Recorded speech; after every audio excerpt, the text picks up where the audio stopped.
Un scientifique dans le viseur des Trumpistes. Aujourd'hui, on vous parle de l'affaire Fauci.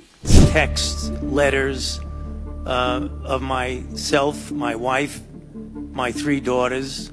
There have been credible death threats, and it's required my having protective services.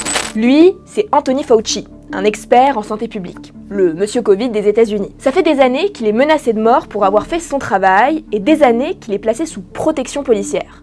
Mais ça, c'est fini. Il y a quelques jours, Donald Trump a décidé de lui retirer cette protection. You can't have a security detail for the rest of your life because you work for government. You know, they all made a lot of money. They can hire their own security too. I can give them some good numbers of very good security people. Alors, à quoi elle rime cette décision? Ce qui est sûr, c'est qu'elle n'est pas anodine. Au contraire, elle sert à montrer la politique du gouvernement. I got 3 rules. Okay, they're my 3 rules of winning. D'abord, une idéologie anti-élite. Anthony Fauci, c'est la figure de l'expert, une élite scientifique. Ça fait 40 ans qu'il conseille la Maison-Blanche en matière de santé publique et très récemment pendant la pandémie de Covid. Ensuite, une politique libertarienne. What? On vous explique. Pendant le Covid, Anthony Fauci, c'est celui qui a défendu toutes les mesures liées à l'urgence sanitaire. Le confinement, les gestes barrières, la vaccination. Or, la ligne libertarienne, celle d'Elon Musk par exemple, elle va précisément contre ça.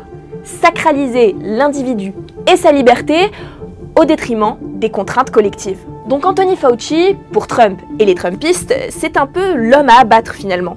Le bouc émissaire. D'ailleurs, il y a même un livre qui illustre parfaitement ce qu'on vous raconte. The Real Anthony Fauci.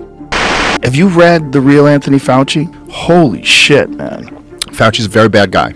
They tested vaccines on foster kids, including babies. Dans ce bouquin, on présente le scientifique comme un criminel, un escroc, un agent de l'industrie pharmaceutique. Et vous savez qui a écrit ce bouquin?